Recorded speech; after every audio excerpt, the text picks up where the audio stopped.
Satu kesempatan terakhir Timnas Indonesia menuju Olimpiade Paris 2024 adalah dengan mengalahkan Gini U23. Namun hal itu tidaklah mudah karena tim Gini U23 mayoritas diisi oleh pemain di liga-liga Eropa. Dan kita akan membahasnya bersama dengan pengamat sepak bola Bang Akmal Maharli, sambil kita juga terus mencoba untuk menghubungi Pak Sumarji yang saat ini berada di Paris. Saya langsung sapa. Bang Akmal, selamat malam. Selamat malam, Raffi. Salam sepak bola. Salam sepak bola. Bang Akmal, melihat besok pertandingan hidup dan mati ya untuk berebut tiket Olimpiade 2024. Analisis Anda akan seperti apa jalan pertandingan besok?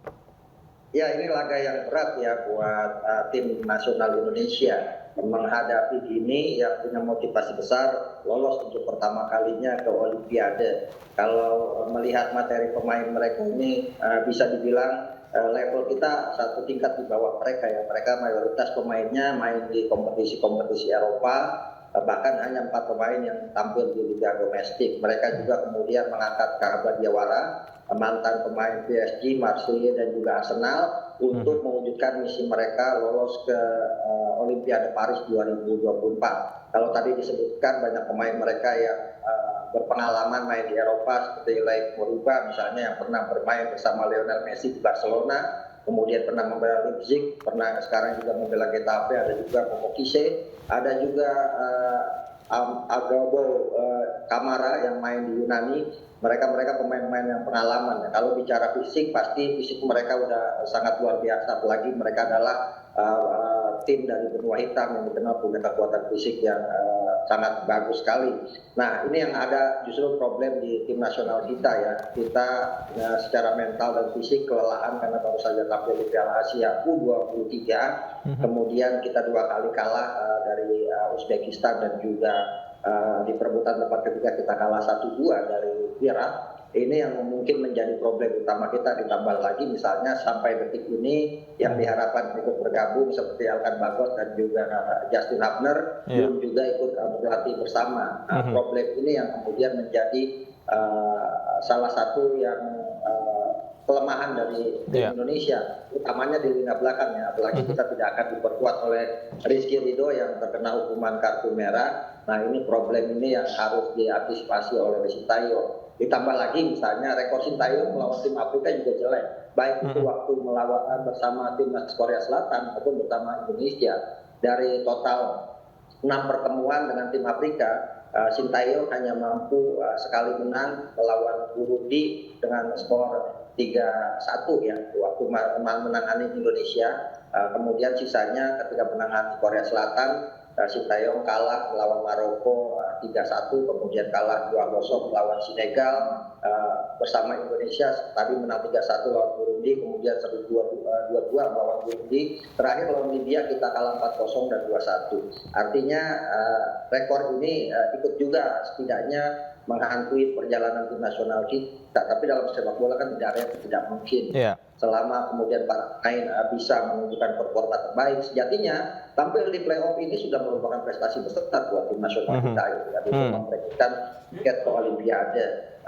Dan ekspektasi kita justru tidak boleh terlalu berlebihan melihat perkembangan tim nasional ini. Sementara saat ini kan mereka sedang berproses menuju menuju tim yang solid lagi ke depannya. Proses ini butuh 4-5 tahun ke depan untuk kita menghasilkan Golden Federation yang bisa memberikan prestasi buat tim nasional Indonesia. Oke. Yang menarik adalah absennya Rizky Ridho dan Justin Hubner ya. Nah, menurut Anda siapa pelapis lini belakang ini yang memang ideal untuk mengisi kekosongan Rizky Ridho dan juga Justin Hubner? Apakah juga ini salah satu alasan ketika Dewangga diterbangkan secara menyusul ke Paris? Iya, sebenarnya 2 yang diharapkan bisa datang ya. Selain Dewangga juga Elkan Bagot, tapi sampai detik ini Elkan Bagot belum bergabung. Artinya tinggal Dewangga bisa berduet dengan Nathan Aco kemungkinan yang akan ditaruh di belakang kalau seandainya Justin Hubner tidak bisa ikut bergabung juga karena tidak dilepas klubnya Cerezo Osaka. Namun kalau kita lihat sejauh ini memang kelemahan kita salah satunya ada di lini belakang ya. Tanpa Rizky Ridho misalnya ketika melawan Irak hampir separuh kekuatan kita di lini belakang itu hilang.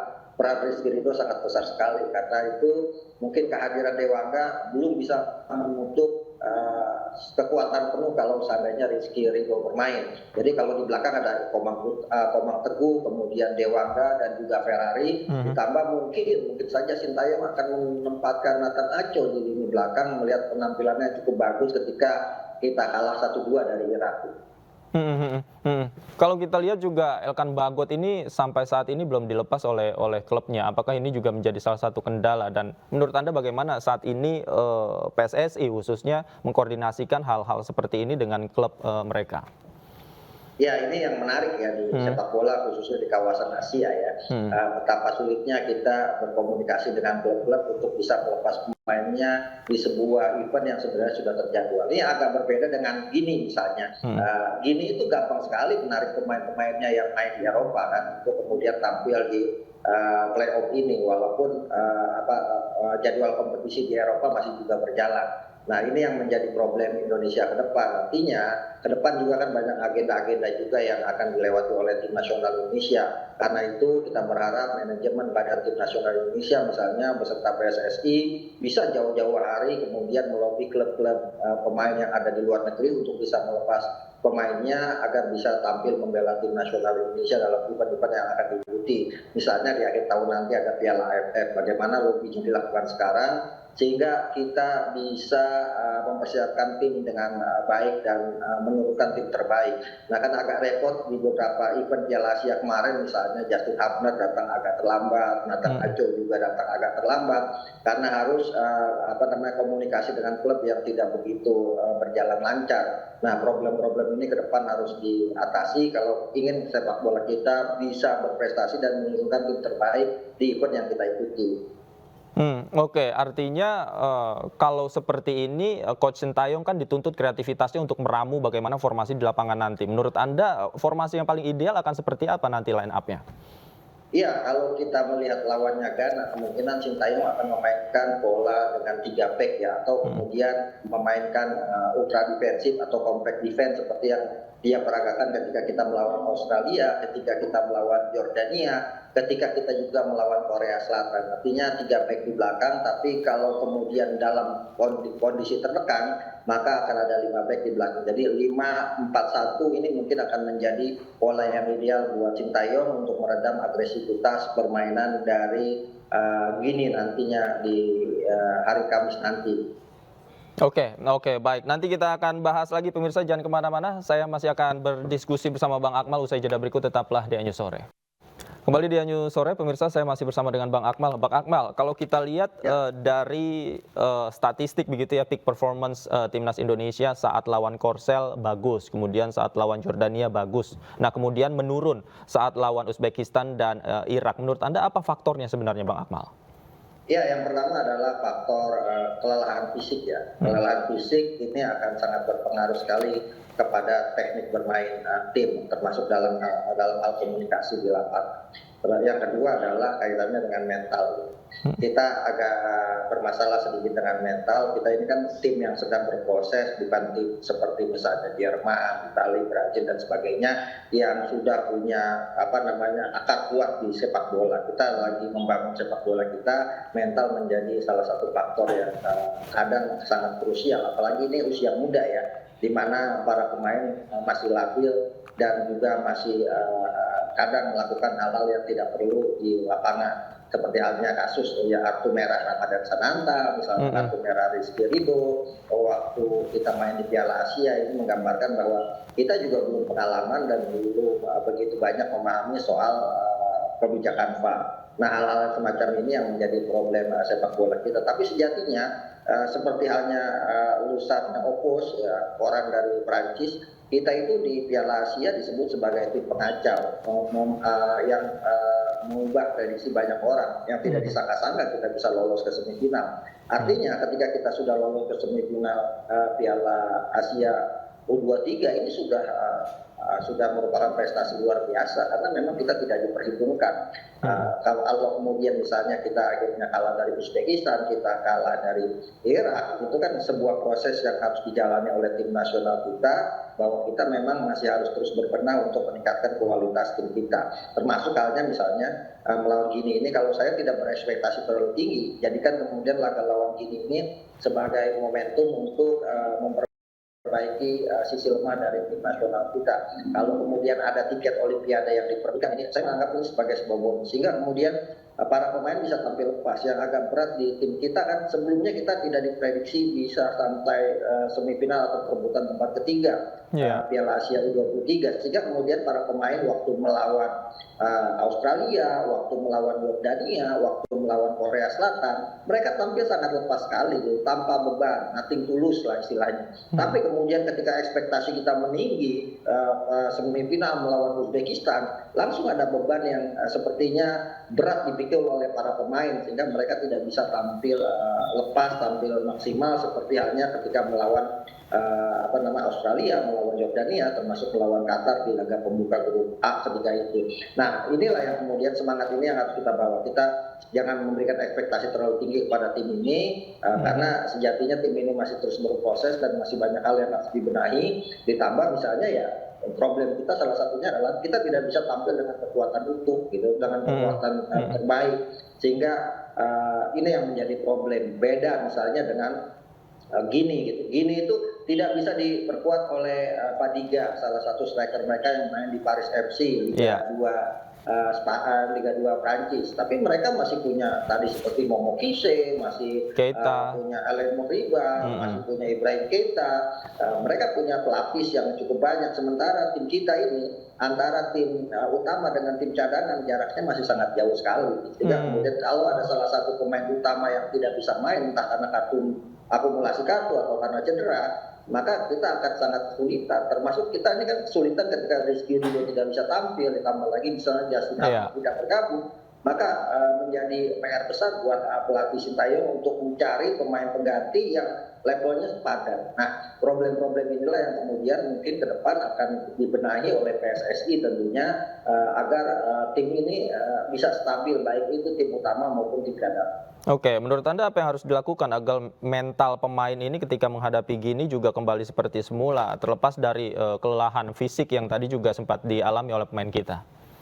Ya, saya tadi mengatakan kalau kita mau menduplikasi film Eiffel in Love, gitu kan, Eiffel in Love, ya kita main tanpa beban saja, bahwa laga ini laga besar betul, tapi para pemain juga harus bisa lepas dari tekanan. Kita harus menang, kita harus tampil di Olimpiade, kemudian juga kita harus bisa mengalahkan Gini. Nah, kalau Gini, ini yang kemudian harus dilepas oleh para pemain, beban-beban yang berat ini. Jadi kita berharap para pemain yang penting adalah STY selalu tetap yakin bahwa mereka punya kemampuan untuk mengejutkan dan menyingkirkan Ghana.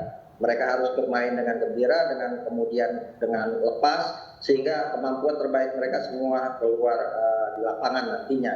Nah, kita sebagai fans tentunya harus menyadari bahwa tim ini masih berproses, dan kita kalau mau dibilang ya, kalau dalam lingkup kenegaraan, kita ini negara yang sedang berkembang di sepak bola, belum menjadi negara maju. Karena itu proses-proses itu harus dilewati. Nah, buat para pemain kita apresiasi penampilan mereka sejauh ini, dan kita berharap mereka bisa tampil maksimal di laga playoff melawan Gini ini. Dan yang paling penting buat saya adalah mereka bisa mengeluarkan seluruh kemampuan terbaik tanpa melihat skor. Itu adalah sudah merupakan hasil yang patut kita apresiasi buat para pemain. Oke, Bang Akmal, kemudian juga kemarin kita tahu beberapa keputusan wasit kontroversial juga menjadi sorotan, baik itu oleh pemain dan juga oleh fans ya, tentunya di tanah air. Nah, menurut Anda seperti apa ini nanti pertandingan melawan Gini? Apakah mungkin potensi-potensi keputusan kontroversial juga masih akan terjadi?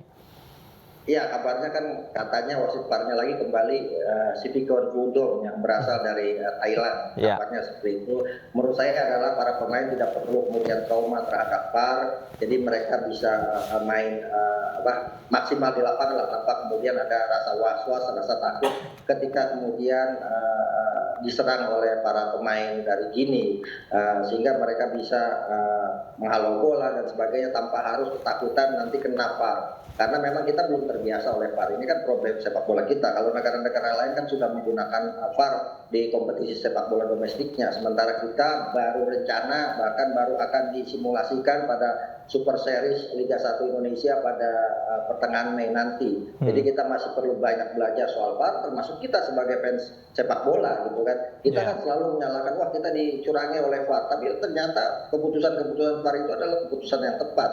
Yang menjadi problem adalah pro kontranya bahwa VAR di satu sisi meminimalkan potensi adanya kesalahan wasit dalam mengambil keputusan, di sisi lain menghilangkan drama dan misteri sepak bola. Kalau kemudian VAR sejak tahun 1986 digunakan misalnya, kita tidak akan mengenang gol tangan Tuhan Diego Maradona. Kalau VAR ini sudah digunakan tahun 90-an, mungkin kita tidak akan melihat Jurgen Klinsmann, Filippo Inzaghi bisa cetak banyak gol karena mereka dikenal sebagai raja diving dan raja mengelabui wasit dalam urusan offside. Jadi memang ada kelemahan dan kelebihan dari VAR ini. Bahkan Michel Platini, mantan presiden UEFA dan VAR telah merusak indahnya sepak bola. Tapi kemajuan teknologi yang harus kita terima sebagai bentuk evolusi dari sepak bola modern. Oke, baik. Ini merupakan pertandingan yang seru ya, dan juga terakhir kita mendapatkan informasi bahwa pertandingan ini kan digelar secara tertutup, tapi kemudian kita terakhir informasi ini juga berkembang dan akan disiarkan begitu ya oleh televisi, dan ini menjadi penantian khususnya bagi fans di Indonesia. Menurut Anda, Bang Akmal, bagaimana seharusnya kita sebagai fans, tentu saja pendukung timnas Indonesia bersikap ketika menghadapi Gini nanti? Ya, kita harus realistis, kita juga harus objektif, kita harus jujur bahwa Gini satu level di atas Indonesia gitu. Kalau kemudian kita kalah misalnya, ya level mereka memang di atas kita. Tapi kalau kita harus maklumi itu, dan yang paling penting buat saya adalah bahwa tim ini sedang menuju arah golden generation yang kita harapkan bisa tumbuh 5-10 tahun ke depan sebagai kekuatan baru dari tim nasional kita. Makanya kita harus berikan terus dukungan total. Sekali lagi kan selalu saya katakan, pokoknya STY lah. Selalu kita yakin bahwa sepak bola kita ini sedang berproses ke arah yang benar. Nah, ini yang harus kita dukung sama-sama. Kalau bicara menang atau kalah, gagal atau tidak kita ke Olimpiade, itu urusan belakangan yang harusnya bisa kita nilai secara objektif. Memang kita pernah tampil di Olimpiade Melbourne pada 1956. Ketika itu kita sampai perempat final ya. Tapi waktu Olimpiade Melbourne itu situasinya beda karena yang bermain adalah tim nasional senior. Baru kali ini kan dimainkan di kelompok umur U23. Kita juga punya pengalaman gagal di playoff Olimpiade Montreal 1976. Ketika itu kita kalah adu penalti melawan Korea Utara. Jadi kita pernah merasakan lolos ke Olimpiade, kita juga pernah merasakan gagal di babak playoff untuk menuju Olimpiade Montreal 1976. Jadi semoga pengalaman-pengalaman ini bisa menjadi pegangan buat para pemain tim nasional kita U23 ini untuk bisa memberikan yang terbaik. Saya bisa tahan dengan kompleks defense yang diteragakan melawan Australia maupun melawan Korea Selatan. Kita ada peluang mungkin sekitar. Baik. Menang kalah urusan biasa ya. Yang penting dukungan kita kepada timnas nih harus berjalan jangan pernah pudar demi terwujudnya golden generation di tim sepak bola Indonesia. Baik, terima kasih Bang Akmal Maharli. Nanti besok kita nantikan sama-sama pertandingannya seperti apa. Sudah bergabung bersama kami. Terima kasih banyak Bang Akmal. Selamat malam, sehat selalu.